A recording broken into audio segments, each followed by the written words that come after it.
जय हिंद। एक बार फिर से स्वागत है इस नए वीडियो पे। इस वीडियो के माध्यम से जो जानकारी बता रहा हूँ, यह जानकारी ग्रेजुएशन पास उन तमाम छात्राओं के लिए है जो मुख्यमंत्री कन्या उत्थान योजना जो 50,000 के लाभ होते हैं को लेने के लिए रजिस्ट्रेशन फॉर्म फिलअप किए थे।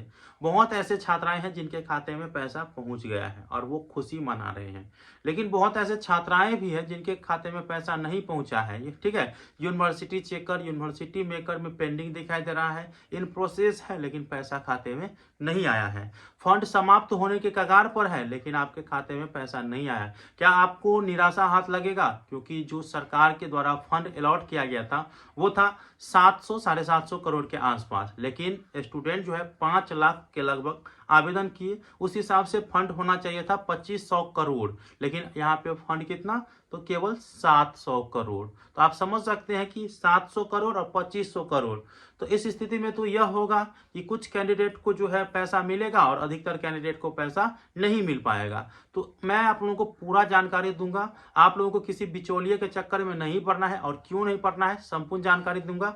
और बहुत ऐसे छात्राएं हैं जिनको फाइनलाइज करने का बार बार मैसेज आ रहा है, जबकि कैंडिडेट जो है वो फाइनलाइज ऑलरेडी कर दिए हैं। तो आखिरकार क्यों आ रहा है और आपको अपना स्टेटस कैसे चेक करते रहना है, क्योंकि स्टेटस चेक करने का प्रोसेस मैं पहले भी बताया हूं, लेकिन उसमें नया बदलाव यह आया है कि आप जो नंबर दिए थे रजिस्ट्रेशन के समय उस पर ओटीपी आएगा, तो उस ओटीपी के माध्यम से आप वेरीफाई करके जो है अपना रजिस्ट्रेशन का जो स्टेटस है वो चेक कर पाएंगे। चलिए, मैं इसमें मुख्य रूप से 5-6 बातें हैं उसे मैं आप लोगों को डिस्कस करना चाहूंगा। पहले वो बातें बता देता हूँ। सबसे पहले देखिए, पैसा नहीं आया है अभी तक तो क्या करना है। एप्लीकेशन स्टेटस जो है आप लोगों को चेक करते रहना है। कैसे चेक करना है मैं आप लोगों को प्रोसेस बता दूंगा आगे। फाइनलाइज करने से पहले क्या ध्यान में रखना जरूरी है, क्योंकि जो लोग फाइनलाइज कर दिए हैं उनको तो आप कुछ नहीं करना है, और जो नहीं किए हैं बार बार मैसेज आ रहा है, तो क्यों आ रहा है मैं आप लोगों को बताऊंगा। ठीक है, यूनिवर्सिटी चेकर, यूनिवर्सिटी मेकर में भी पेंडिंग दिखाई दे रहा है या यस दिखाई दे रहा है, लेकिन पैसा खाते में नहीं आया है। फंड खत्म होने के कगार पर है, मैं आप लोगों को बताया ही हूँ। अगर फंड खत्म हो जाएगा तो फिर आपके खाते में पैसा आएगा कि नहीं आएगा ये भी डिस्कस करूंगा। आवेदन जो है लगभग 5 लाख स्टूडेंट किया है, लेकिन फंड होना चाहिए इसके हिसाब से 2500 करोड़, लेकिन सरकार के द्वारा अलॉट फंड है वो है 700 करोड़। तो क्या, और इसमें भी बहुत ऐसे छात्र हैं जिनको पैसा भेज दिया गया है और बहुत को नहीं भेजा गया है। तो चलिए, वीडियो को शुरू से अंत तक देखिएगा। वीडियो अच्छा लगे लाइक करके, चैनल को सब्सक्राइब करके और नोटिफिकेशन को ऑन करके जरूर रखिएगा। देखिए, सबसे पहले मैं आप लोगों को बता देना चाहता हूँ, जितने भी छात्राएं, ठीक है, जितने भी छात्राएं आवेदन की है लगभग 5 लाख, तो इस हिसाब से जो पैसा होना चाहिए 5-25 अर्थात 2500 करोड़, लेकिन सरकार के द्वारा फंड में कितना है अलॉट किया गया, 700 करोड़। तो देखिए, आपको घबराना नहीं है। जिनके खाते में पैसा चला गया है तो वो अपना खुश रहिए भाई, आपको मिला है, मिल गया है। और जिनको नहीं मिला है तो आप घबराइए नहीं। हर एक स्थिति में, ठीक है, किसी भी स्थिति में आपको जो है पैसा मिलेगा ही, बशर्ते आपका जो है आधार जो है वेरिफिकेशन में जो है वेरीफाई रहना चाहिए, रेसिडेंस वेरिफिकेशन वेरीफाई रहना चाहिए, और जो आपका रजिस्ट्रेशन स्टेटस चेक कर रहे हैं ना, सभी में yes yes yes, DBT yes, ठीक है, आधार सिटी यस, अर्थात सभी कुछ यस रहना चाहिए। और यूनिवर्सिटी चेकर, यूनिवर्सिटी मेकर में बहुत को यस दिखाई दे रहा होगा, बहुत को पेंडिंग दिखाई दे रहा होगा। तो आप लोगों को घबराना नहीं है, ठीक है, घबराना नहीं है। आपको जो है पैसा मिलेगा ही।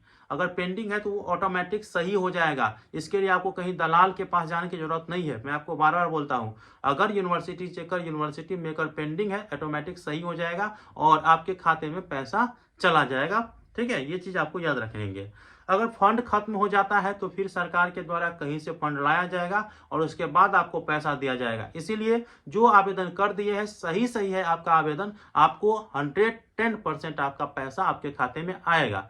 यही है कि आपको फंड आने के बाद आएगा, देर आएगा, 1 महीना 2 महीना देरी से आएगा, लेकिन आपके खाते में जरूर आएगा। इसीलिए चैनल को आप लोग सब्सक्राइब करके रखिए, तमाम अपडेट आप लोगों को देने का प्रयास करूंगा। ठीक है, फाइनलाइज करने से पहले अगर आपका आधार वेरिफिकेशन में रिजेक्ट बता दे रहा है या रेसिडेंट में रिजेक्ट बता दे रहा है, तो आधार वेरिफिकेशन में आपको 3 चीज याद रखना है। ठीक है, सबसे पहला तो आपका नाम, जो यूनिवर्सिटी के पोर्टल पर नाम है वो नाम, और आपके आधार कार्ड पे नाम है तो वो नाम सेम टू सेम रहना चाहिए। एक भी स्पेलिंग का मिस्टेक नहीं रहना चाहिए, स्पेस का भी मिस्टेक नहीं रहना चाहिए।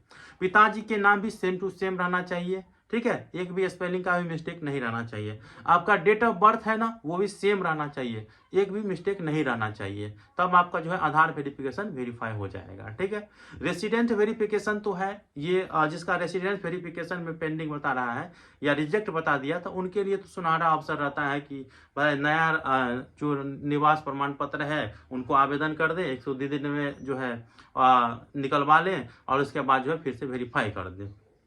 तो रेसिडेंट वेरिफिकेशन में आपको सेम टू सेम डालना है, पिता का नाम, अपना नाम और आपका जो स्थानीय पता है वो आपको सही सही डालना है, ताकि और पिता के नाम में अपने नाम में जो है स्पेलिंग सही सही रहना चाहिए, सभी चीज़ सही से रहना है यूनिवर्सिटी के पोर्टल के हिसाब से, तब आपका पैसा नहीं अटकेगा। ठीक है, और जो आप लोग रेसिडेंट नंबर भर रहे हैं ना, सर्टिफिकेट नंबर, तो वो नंबर सही सही रहना चाहिए, नहीं तो फिर रिजेक्ट लगा देता है, रिजेक्ट मार देता है, आपको पता होगा। जो लोग फाइनलाइज कर दिए हैं स्टेटस चेक करते रहिए, और वैसे भी आप लोगों को स्टेटस चेक करते रहना है। इन प्रोसेस है, पैसा आएगा, पेंडिंग है, पैसा आएगा वेरीफाई होने के बाद। ठीक है, इसीलिए आपको हर एक स्थिति में स्टेटस चेक करते रहना है। स्टेटस कैसे चेक करना है वो वीडियो मैं डिस्क्रिप्शन बॉक्स में दे देता हूं, ताकि आप लोगों को कहीं जाने की जरूरत नहीं पड़े। ठीक है, लिंक भी डिस्क्रिप्शन बॉक्स में दे देता हूं। स्टेटस आप लोगों को अब जो है रजिस्टर मोबाइल नंबर पर ओटीपी जाएगा, उसके हिसाब से अपना स्टेटस चेक करना है। अब जो है फंड खत्म हो गया तो मैंने आप लोगों को बता ही दिए है, बाकी आप लोगों को कहीं इधर उधर भटकने की जरूरत नहीं है, किसी बिचौलिए के पास भी जाना नहीं है। मैं आपको बार बार बोलता हूँ, कहेगा कि 5,000 लगेगा, मैं वेरीफाई करा दूंगा, आपके खाते में पैसा आ जाएगा, 3,000 लगेगा, आपके पैसे में खाते में पैसा आ जाएगा, तो दीजिए। तो भाई आपको कुछ नहीं करना है, बोलना कि सरकार अपने हमारे खाते में भेज देगा, तो आपको घबराना नहीं है और उन सबों के चक्कर में आपको पड़ना भी नहीं है। ये मैं आपको बार बार बोलते आया हूँ और आपको अभी भी कह रहा हूँ, क्योंकि वो आपके अधिकार है, आपको मिलेगा ही। ठीक है, देर सही लेकिन मिलेगा ही। और आप लोग बिचौलिए के चक्कर में जाइएगा ना, तो वो भी ऐसे ही करेगा, तुरंत थोड़ी पैसा कोई भिजवा देगा, नहीं भिजवाएगा। तो कैसा लगा इन्फॉर्मेशन मुझे बताइएगा। मिलते हैं अगले वीडियो में, तब तक के लिए धन्यवाद। कोई डाउट हो तो थोड़ा कमेंट में बता दीजिए।